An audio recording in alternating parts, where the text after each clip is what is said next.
2010 में जब यूपीए के समय में बिल आया था, तब अगर यही कोटा जो आज कांग्रेस मांग कर रही है अगर दे दिया होता तो ये कानून शायद 10 साल पहले बन जाता। तो ये जो आपसे सवाल पूछा जा रहा है कि आज आप कोटे की बात कर रहे हैं ओबीसी की, क्योंकि आप विपक्ष में हैं। जब सत्ता पक्ष में आप बिल लेकर आए थे उस समय ओबीसी कोटा क्यों नहीं था, और क्या इसका आपको रिग्रेट है, अफसोस है कि उस समय ओबीसी कोटा नहीं दिया कांग्रेस?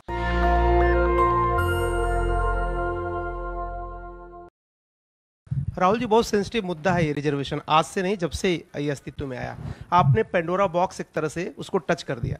आप कल ये बात कह चुके अपनी स्पीच में कि भाई ये दो, सरकार तो नहीं दे रही, सरकार ने तो पास करा दिया बिल। अब सवाल उठता है आपका, क्या आप आगे चल के सरकार में भी, जैसे सेक्रेटरीज हैं, सरकार में भी और महिला आरक्षण में भी ओबीसीज के लिए अलग से व्यवस्था करने वाले? देखिए, सिंपल बात, स्टेप बाय स्टेप करना है।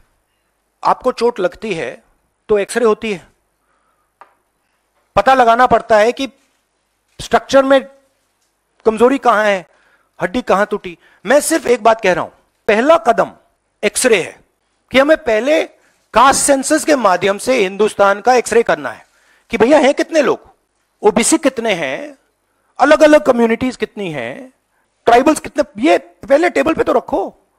डिसीजन लेने से पहले अगर हम अपने सामने डेटा ही नहीं रखेंगे तो डिसीजन कैसे लेंगे? वो तो आपने बात की बात की, मगर पहले हमारे सामने डेटा रखो। डेटा रखोगे, मैं आपका जवाब दे दूंगा। आज तो डेटा ही नहीं है। दूसरी बात, मैंने अपने भाषण में कहा कि आजादी की जो मूवमेंट थी वो एक शुरुआत थी। Distribution of power, transfer of power to the people of India, Hindustan के लोगों को पावर ट्रांसफर करने का पहला बड़ा कदम था। उसके बाद हमने और कदम लिए हैं। कास्ट सेंसस से जो डेटा निकलेगा वो हिंदुस्तान की जनता को और पावर ट्रांसफर करने का तरीका है। मैं कह रहा हूं कि हिंदुस्तान के जो ओबीसीज हैं, दलित्स हैं, ट्राइबल्स हैं, बाकी लोग हैं, महिलाएं हैं, उनको हमने ट्रांसफर ऑफ पावर करना है। उनके लिए हमें पावर ट्रांसफर करना है, उनके हाथों में पावर डालनी है। फाउंडेशन वो है, और कास्ट सेंसस की जरूरत है, क्योंकि उसको समझे बिना हम ये कर ही नहीं सकते।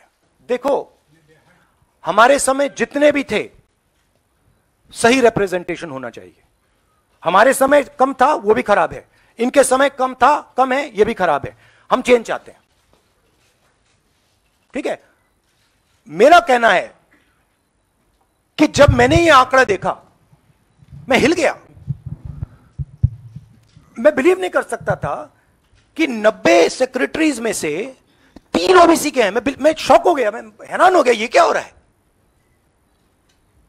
और इसको बदलना है। हिंदुस्तान के जो आम जनता है, गरीब जनता है, उनको पावर देनी है। Rahul ji, you just said that you want that the power should be transferred to women and OBCs and other backwards. You know, this is a form of transferring power. The Prime Minister has said that this bill will lead to an era of women-led development. Do you feel that in the present form, this bill will be able to achieve this goal? Considering that it is not being implemented now. The problem is the implementation. So what they have said is, we are placing a bill on the floor of the House, but we will implement it 10 years from now. What does that mean? That's like the Prime Minister saying, you know, we are going to place a bill on OBC caste census in the floor of the House, and we are going to do it in 30 years. What does it mean? Means nothing. So we agree with the bill. Remove these 2 clauses and make it happen today. And don't insult the intelligence of India's women, because India's women understand what you're doing. Rahul, क्योंकि special session की बात हो रही है, बहुत shocking एक video जो viral हो रहा है, उसमें रमेश बिदूरी साहब फ्लोर ऑफ द हाउस में एक स्पीच दे रहे हैं, जिसमें वो दानिश अली साहब को ऑन रिकॉर्ड, मतलब माइक पे आतंकवादी कहते हैं, मुल्ला कहते हैं, और कई शब्दों का इस्तेमाल करते हैं जिनका हम प्रयोग नहीं कर सकते। तो इस तरह का व्यवहार जब संसद के भीतर हो रहा है, किस तरह से आप इसको देखते हैं? देखिए, वो और पार्लियामेंट का इशू है, उसमें मैं ये स्पीकर की जिम्मेदारी है, और ये पार्लियामेंट्री प्रोसेस चलता है, इस पे मैं यहाँ पे कमेंट नहीं कर सकता हूँ। बट मैं कंप्लीट नहीं हुआ, कंप्लीट नहीं हुआ।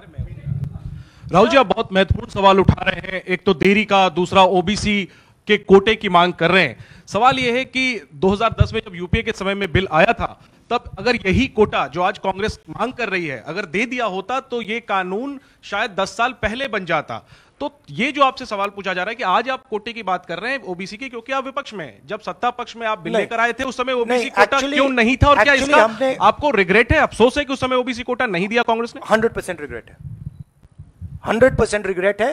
वो उस टाइम कर देना था और इसको हम करके ही छोड़ेंगे। राहुल जी,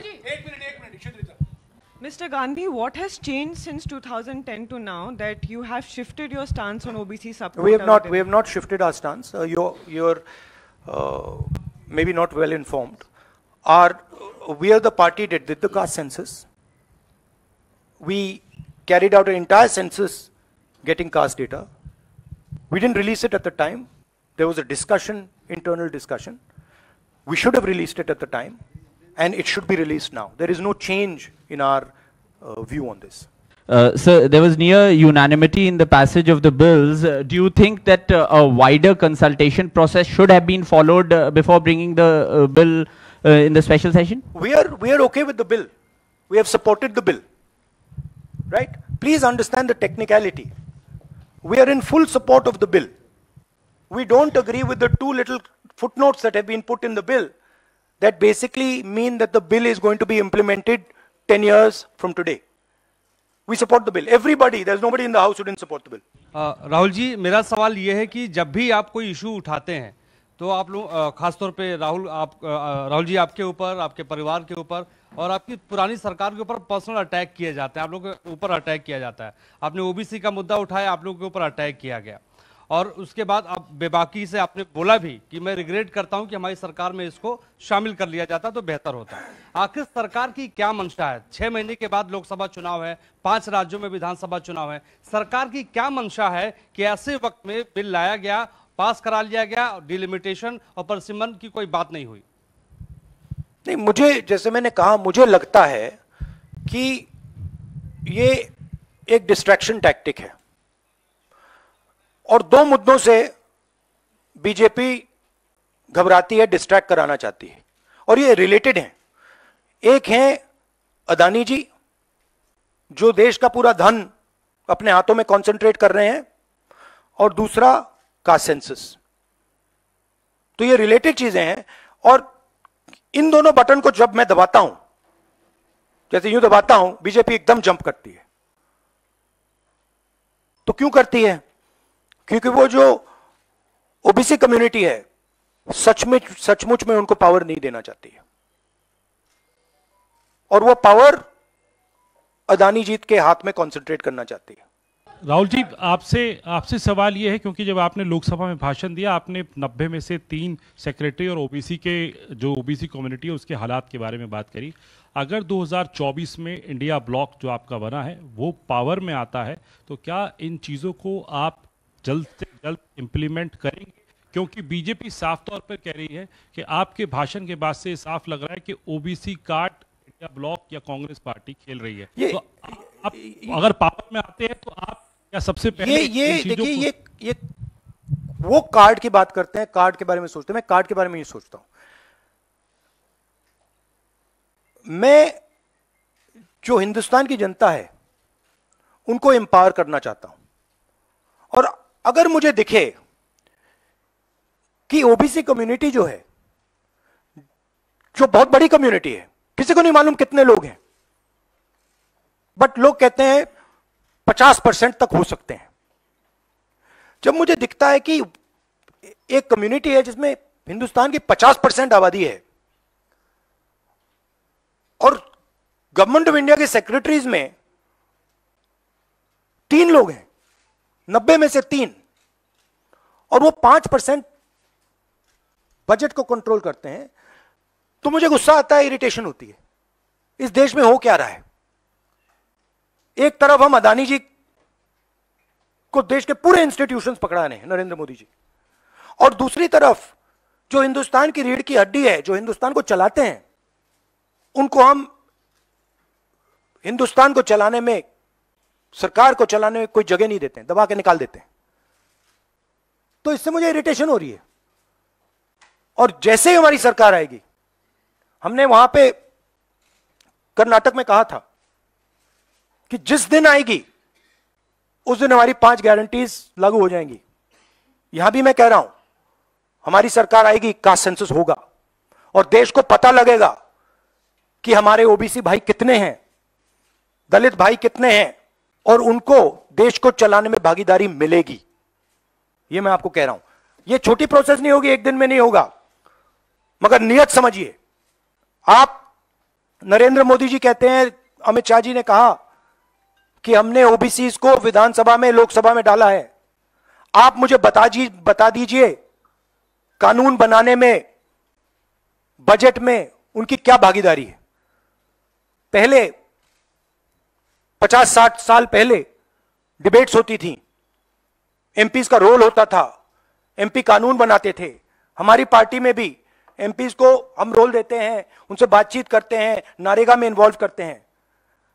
आप किसी भी बीजेपी के एमपी से पूछ लीजिए, विधानसभा में किसी भी स्टेट में पूछ लीजिए, सरकार चलाने में उनकी क्या भागीदारी है। जवाब देंगे हमारा कोई रोल नहीं है। ये जो मैंने मूर्ति की एनालॉजी आपको दी है, ये बीजेपी के एमपी ने मुझे लोकसभा, पुरानी बिल्डिंग में लोकसभा के बाहर बुलाया कि हमें यहां पे बैठा रखा है, हमारा फायदा उठा रहे हैं, हमारी कोई भागीदारी नहीं है सरकार को चलाने में। Thank you. नेशनल दस्तक की आपसे गुजारिश है कि अगर इसको बचाना चाहते हैं तो नेशनल दस्तक को सब्सक्राइब करने के लिए रेड कलर के सब्सक्राइब बटन को दबाएं, फिर बेल आइकन की घंटी दबाएं। नेशनल दस्तक को बचाने के लिए बहुत जरूरी है कि हर खबर को शेयर करें, लाइक करें, कमेंट जरूर करें।